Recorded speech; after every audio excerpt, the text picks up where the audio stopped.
Something I think a lot of us are facing nowadays with all the political and social turmoil and the fascist regime takeover that's absolutely happening, all the ICE raids, and just all the inhumanity that's happening. I just right now it's so hard for me to get over the images of the little children like Liam, who's currently in ICE custody, little 5-year-old boy with that cute little hat that he had on. But enough of that. That could be another video. But I think right now what I'm really working with is as a care dependent caretaker and one who just like always completely gave everything up that I really even needed for myself. I always tried to be like there for people and kind to people and open to people. And I tried to always be very open. And I'm finding myself having to, for the first time in my life, blocking people. For the first time in my life, unfollowing and unfriending. And that's just a new concept, for me because you know, we're on one little tiny blue orb out in the middle of absolutely nowhere. There's nobody that's coming to rescue us. The idea of there being aliens out there, that's a whole nother video we could possibly talk about. But for right now, for what we know, we're all we got. That's it. And we have to find a way to be able to get along with each other. However, that doesn't mean that we have to give of our own self, our own sense of safety, our own sense of mental stability for others to exploit and use. Now, I know that there's terms like narcissism and gaslighting that have just been like bantered around, but they're very real things.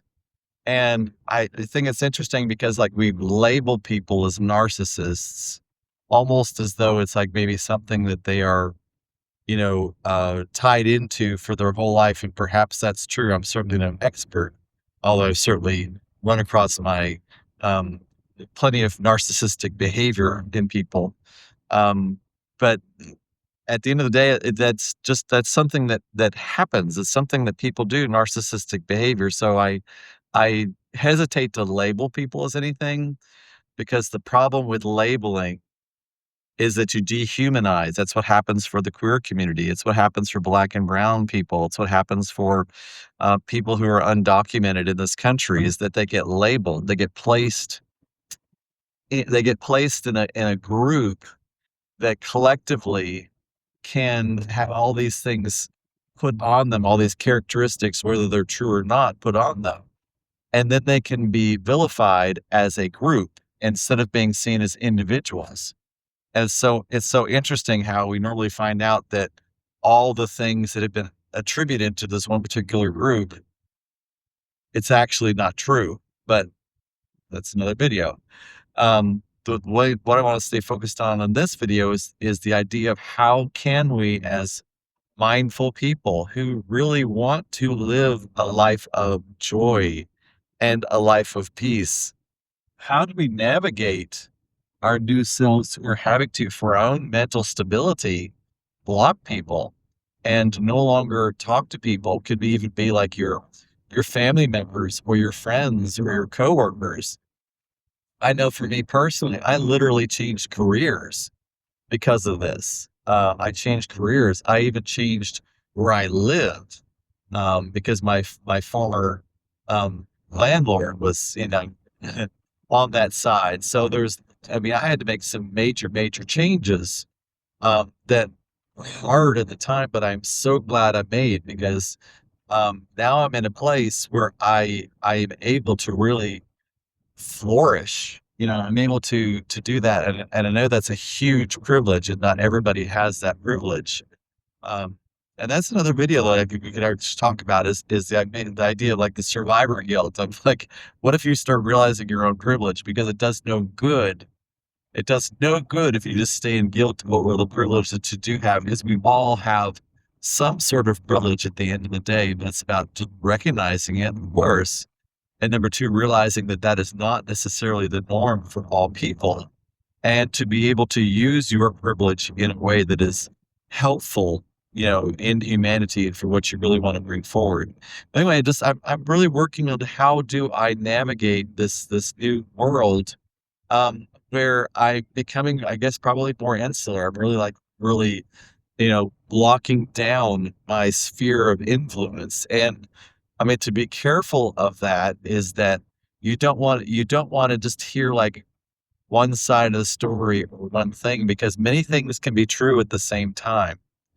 The Hegelian doctrine of critical thinking is to develop your brain to where your mind to where it's able to hold two distinct and contradictory ideas or philosophies at the same time without fully buying into either one, so that you can see the aspects of both and you can understand the nuances of both and how both of them have strengths and weaknesses, and how you can, um, in a critical thinking way, you can pull from the fruits of the of the of the fruits of what both of those might have, and perhaps prune the parts of them that are not helpful. So I don't want to stay in this space to where I'm only hearing one voice or one side and I'm not understanding where others are coming from.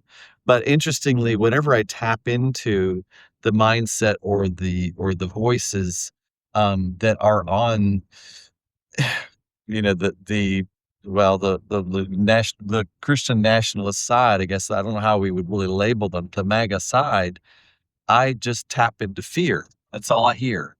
All I hear from that side is fear.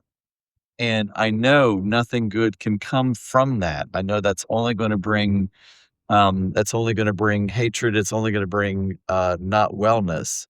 So, I wonder if anybody else is dealing with that, about how to, navigate through this idea of having to really change the scope of the people that you are in relationship, the scope of communities that you're in, how you're navigating that and how that is for you. I know it's the way I'm having to do it. I don't know if everybody is, but yeah, because I think that one of the reasons I find out how insular my community has become is because I will sometimes go to a post on, say, on Facebook that is, really talking about something horrid that's happening right now, probably around ICE or something of that nature.